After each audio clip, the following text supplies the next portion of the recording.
Hola, ¿qué tal? Bienvenidos a este primer video de esta primera entrega sobre la organización del sistema nervioso central. En día de hoy vamos a ver generalidades. Y bueno, el sistema nervioso tiene una enorme cantidad de funciones y por tanto de subdivisiones, de abordajes, de subtemas, etcétera, etcétera, y un gran etcétera. Por lo que el estudio de la anatomía siempre ha representado un reto y pues tiene cierto sentido, ¿no? Es el mismo cerebro tratando de entenderse a sí mismo, lo cual pues no es tarea fácil. Y es por esto que en general esta tarea se ha intentado simplificar a partir de dos abordajes en el estudio del sistema nervioso. El primero de ellos, que es la neuroanatomía regional, examina las relaciones espaciales directamente que hay entre las estructuras en una porción del sistema nervioso. Es decir, que se fija sobre todo en la ubicación y anatomía per se y no tanto en la función. Vamos a exagerarlo y decir que no le importa la función. No funciona. Y en el segundo caso es la neuroanatomía funcional y como su nombre lo dice, es aquella que examina todas las porciones del sistema nervioso que trabajan juntas para realizar una tarea. Entonces, su principal motivo es la función. ¿Y a qué me refiero con esto? Vamos a poner, por ejemplo, el caso de la visión, en donde se requiere primero de la retina que está en el ojo para percibir la luz, luego del nervio óptico y luego el impulso viaja por el quiasma donde hay un intercambio de información de un lado, del ojo de un lado con el ojo del otro lado. Luego se forma la centella óptica que hace una conexión en un núcleo del tálamo. Después, el mismo impulso que inició en la retina se distribuye por la radiación óptica para finalmente llegar a una región en particular de la corteza cerebral. Aquí les puse, por ejemplo, un esquema del sistema anterolateral para la sensación del dolor, temperatura y tacto no discriminativo.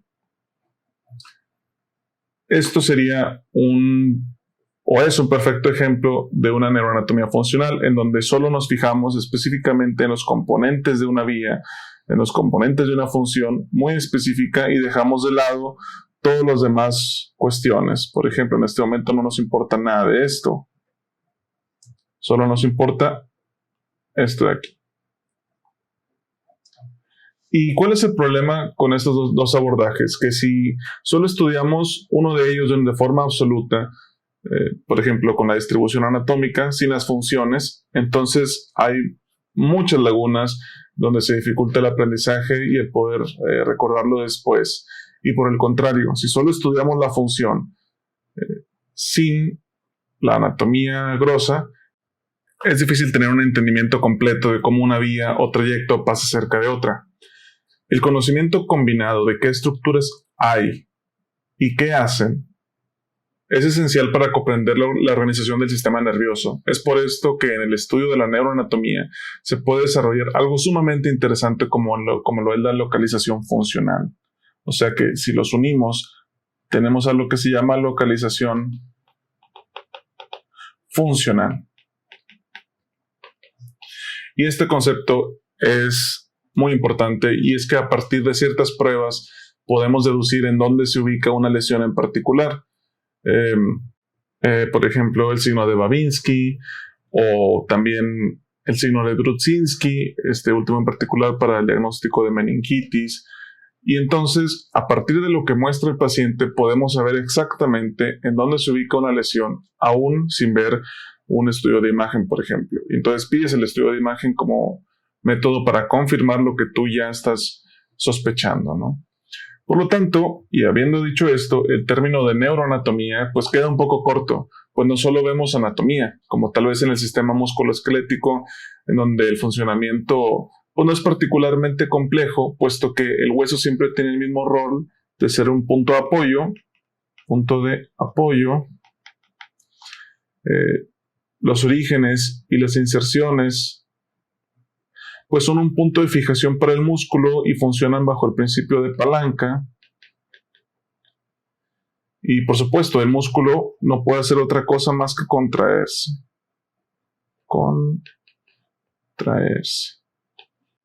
Y aún sin conocer toda la anatomía del brazo o el nombre de los huesos, o el nombre incluso del mismo músculo. Si tú le muestras este dibujo a cualquier persona y le dices, este músculo se contrae, ¿qué es lo que pasa? Te va a mencionar sin ningún problema que se flexiona el codo o se flexiona esa articulación. Y tal vez uno puede decir, oye, pero el impulso nervioso es igual, puesto que solo transmite impulsos nerviosos. Y listo, va en esta dirección, sigue, hay una conexión aquí, el impulso sigue y sigue. Y tienen razón en esencia. Sin embargo, resulta un poco más retador inferir qué pasa si se lesiona la mitad de la médula espinal, por ejemplo, o si hay una lesión específicamente en esta área o en esta otra. Digamos que, en esencia, el sistema nervioso sirve para interpretar los estímulos externos y dar una respuesta. Aquí lo hacemos un poco o muy conceptual, en donde hay un estímulo. En este caso yo puse unos ojitos, pero pues claro que puede ser la visión, puede ser la audición, también el tacto, la olfacción, el gusto y otros sentidos, por ejemplo, la propiocepción, que es la forma en que el cuerpo sabe en dónde está ubicado todos sus componentes sin necesidad de estarlo viendo. Tú no necesitas estar viendo específicamente tu pie izquierdo para saber en este momento en dónde está, y eso se le llama propiocepción. Y todos estos son estímulos que uno puede percibir de nuestro ambiente, de nuestro entorno. En segundo lugar, la integración, que aquí lo ponemos simplemente como un paso más, pero realmente es un paso muy complejo. Y por último, un movimiento o una reacción. Sin embargo, la integración que hacen las estructuras neuronales son complejas, profundas y que son resultado de años y años de evolución, con algunas funciones muy básicas como los reflejos, los sentidos, etc., y otras más avanzadas o especializadas como lo son la conciencia, los sentimientos, la voluntad, la personalidad, entre otros. Por inicio de cuentas, debemos describir los dos componentes más importantes del sistema nervioso. Y el primero de ellos es la neurona, que es la unidad funcional, de todo el sistema nervioso. Y el fundamento de toda neurociencia es tratar de comprender las increíblemente variadas funciones que existen tan solo por las interconexiones entre las neuronas. El otro componente importante son las células neurogliales o simplemente células de la glía. Al principio se creía que solo servían para dar soporte estructural o metabólico. Sin embargo, al día de hoy sabemos que además son importantes en las funciones cerebrales de aprendizaje y respuesta a la lesión. Vamos a ponerlo aquí. Aprendizaje, lesión y metabólico. Se estima que en un cerebro adulto hay alrededor de 100.000 millones de neuronas.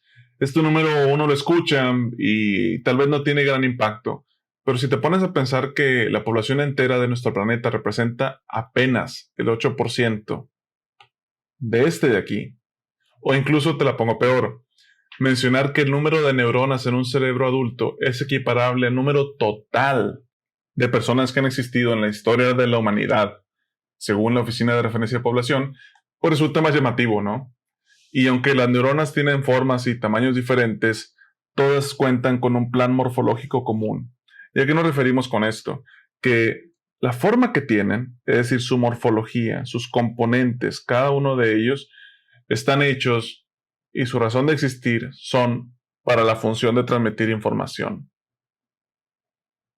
Y los componentes de cada neurona, bueno, en general de las neuronas, son 4. El primero de ellos son las dendritas, que son estas de acá, todas estas.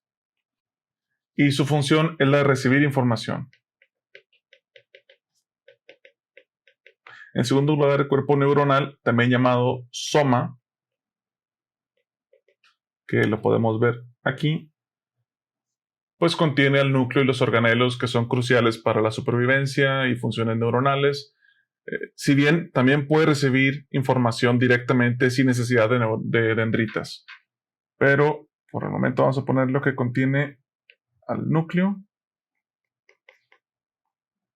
y organelos.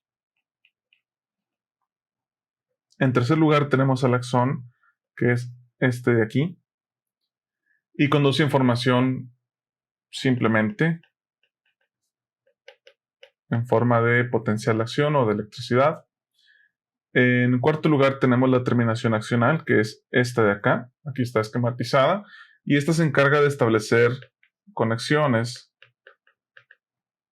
con otras neuronas, ya sea con las dendritas de otras neuronas o directamente con el cuerpo celular de otra neurona. A esta unión de una terminación axonal con dendritas o con un cuerpo celular se le conoce como sinapsis. Existen en general tres clases de neuronas basándose en la configuración de sus dendritas y de sus axones. La primera de ellas son las unipolares, que son las más simples.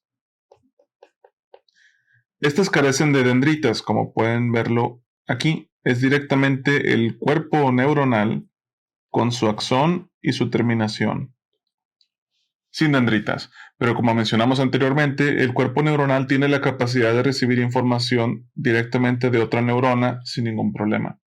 También son las neuronas menos comunes y se encargan sobre todo de controlar las glándulas exócrinas y de contracción del músculo liso. Vamos a ponerlo aquí. Sobre todo es músculo liso. En segundo lugar tenemos las neuronas bipolares, que tienen dos procesos que nacen de lados opuestos del cuerpo celular.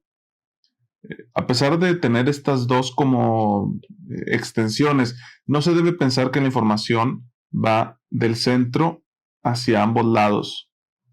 Lo que en realidad sucede es que en uno de los procesos, en este caso vamos a decir que este de aquí, funciona como un receptor de información y establece esa conexión con unas neuronas y recibe la información y la transmite hacia el cuerpo neuronal y posteriormente hacia el axón contralateral. Un subtipo de neurona bipolar es una llamada pseudo-unipolar, que la podemos ver aquí. Y bueno, ¿qué es lo que pasa? Que durante el desarrollo de una neurona bipolar, los procesos del lado contralaterales se terminan uniendo y haciendo el cuerpo neuronal hacia un lado. Sin embargo, esto no le quita, bajo ningún concepto, su cualidad de ser bipolar. Muchas neuronas de las vías sensitivas, sobre todo, por ejemplo, aquellas como las del tacto, la vista, el olfato, son bipolares y o pseudounipolares. Entonces vamos a ponerlo aquí. Se ven sobre todo en vías sensitivas. Por último tenemos a las neuronas multipolares.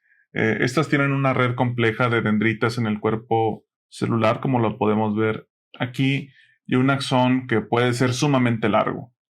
Incluso puede llegar a medir 1 metro. Y bueno, este axón se ramifica de forma extensa. La razón de que tenga tantas dendritas es que puede recibir información de distintas fuentes. Hay diferentes neuronas que pueden transmitirle esa información aquí, o acá, por ejemplo. Y además, gracias a la extensión del axón, este impulso nervioso puede llegar a distancias muy lejanas o comunicar distintas porciones del sistema nervioso. Es por estas dos cualidades que la mayoría de las neuronas en el cerebro y en la médula espinal son multipolares. Entonces vamos a poner aquí axón largo, que permite la conexión a distancia y por lo tanto son las más abundantes en cerebro y médula. Bueno, las neuronas se comunican entre sí en la sinapsis.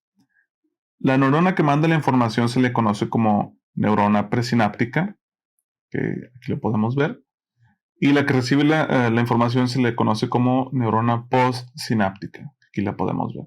Entonces, en esta recreación hacemos como una especie de zoom en una sinapsis y lo podemos ver de este lado. Cada sinapsis consiste de 3 elementos básicos. El primero de ellos es la terminal presináptica, que lo podemos ver aquí. Evidentemente, la neurona postsináptica, como lo acabamos de decir, y entre ellas se comprende el espacio conocido como hendidura sináptica. La sinapsis se puede dar en las dendritas o en el cuerpo celular, como dijimos, o incluso también en la porción inicial del axón o en la porción última del axón. La neurona presináptica libera un neurotransmisor, que son estas bolitas como verdes que vemos aquí. Estos son los neurotransmisores, que se encuentran normalmente como guardados o empaquetados en vesículas en la porción final del axón y que son liberados hacia el espacio sináptico o a la hendidura sináptica, en donde pueden unirse a un receptor específico, ¿no? Y los neurotransmisores pueden ser excitadores o inhibidores y hay muchos tipos, lo cual será cubierto en otro video, pero por mencionar algunos puede ser, por ejemplo, GABA o glutamato, etc. Mencionábamos que el otro componente del sistema nervioso son las células gliales. Y si el número total de neuronas era algo impresionante, resulta, no sé si hasta perturbador, pensar que las células gliales las superan por mucho en número. Por cada neurona que existe en nuestro cuerpo, de esas 100.000 millones, existen alrededor de 10 células gliales. Pero bueno, cabe resaltar que estas se dividen en dos tipos, macroglia y microglia. En el caso de la macroglia, tiene funciones de soporte y funciones nutricias. Vamos a ponerle aquí nutrición y soporte. Y consta de los oligodendrocitos, de la célula de Schwann, de los astrocitos y, por último, de las células ependimarias. Los oligodendrocitos y las células de Schwann normalmente se ponen juntas, puesto que ambas se encargan de lo mismo, que es de construir o de formar la vaina de mielina alrededor de los axones. La mielina sirve para darle mayor velocidad al impulso nervioso y también como una especie de aislamiento para el axón. Después veremos que uno se encarga de producir esa mielina en el sistema nervioso central y otro de producirla en el sistema nervioso periférico, pero ese es tema de otro video. También los astrocitos tienen funciones metabólicas y estructurales y además, algo bien importante, ellos contribuyen mucho a la barrera hematoencefálica, que es tal cual una barrera que permite que ciertas sustancias como el oxígeno y el agua puedan llegar al cerebro y otras como las bacterias o medicamentos, ¿no? Por último, las células ependimarias, que revisten las cavidades del sistema nervioso central y tienen funciones variadas. Vamos a ponerle aquí, revisten cavidades. En el caso de la microglia, tienen un rol fagocítico, fagocitosis. En caso de infecciones y también, en segunda instancia, un rol de reparación en caso de lesiones. Vamos a ponerlo simplemente como lesiones. Y aquí ponemos un esquema en donde se puede ver un oligodendrocito que forma esta vaina de mielina alrededor de un axón, que es para darle ese aislamiento y además para que la información que transmite esta acción lo haga de forma más rápida y más efectiva. Por último, vamos a ver los componentes del sistema nervioso central. Son varios. Por inicio de cuentas, vamos a hablar de los hemisferios cerebrales, que, pues bueno, tiene la corteza cerebral, que es la capa, digamos, externa de todo el cerebro, que está compuesta de sustancia gris, es decir, cuerpos neuronales. Y la corteza se divide en 4 lóbulos. El lóbulo frontal, que se encarga sobre todo de la función motora, vamos a ponerle aquí función motora voluntaria. O sea que si uno quiere tomar un vaso de agua, ese primer impulso viene específicamente del lóbulo frontal. Pero también se encarga de la solución de problemas y también de la atención. También, y por qué no mencionarlo, contiene un área muy específica que se le conoce como el área de Broca. Vamos a ponerle aquí, área de Broca.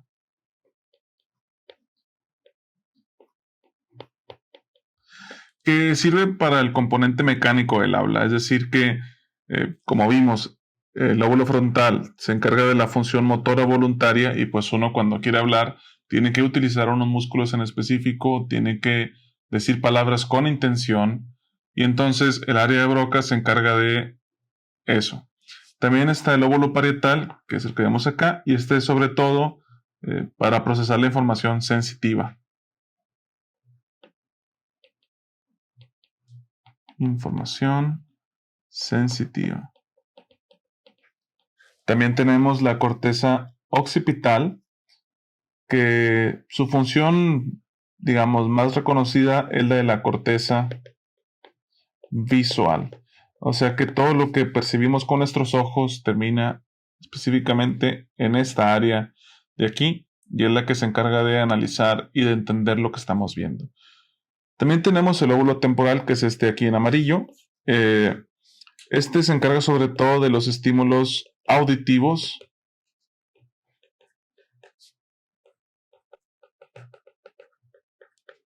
Y por qué no decirlo, si mencionamos el área de Broca, que se encarga del componente mecánico del habla, también hay que mencionarlo aquí. El lóbulo temporal contiene al área de Wernicke,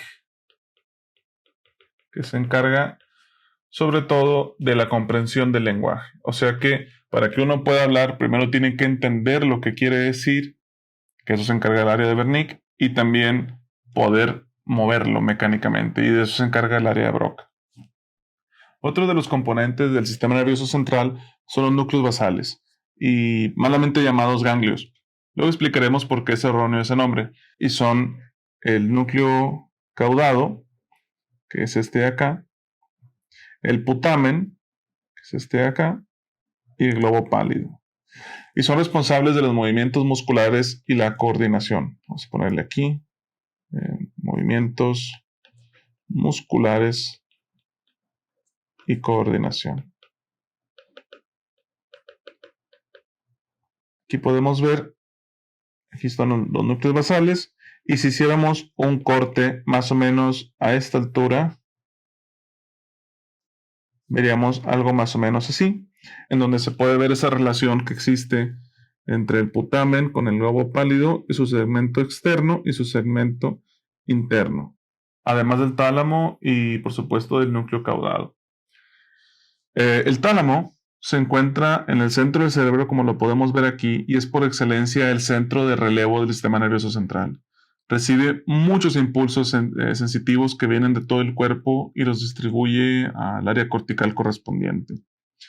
También, aquí no lo puse tan explícito, pero esta área se corresponde al hipotálamo, que conecta al sistema nervioso con el sistema endocrino y es responsable del latido cardíaco, de la tensión arterial, del apetito, de la sed, de la temperatura, de síntesis y liberación de hormonas, y tiene una influencia enorme sobre la hipófisis para que libere propiamente sus hormonas. Entonces, esta área de aquí tiene tanta influencia en nuestro cuerpo que pues, resulta muy interesante y sobre todo muy práctico entender esa correlación entre el sistema nervioso y el sistema endocrino.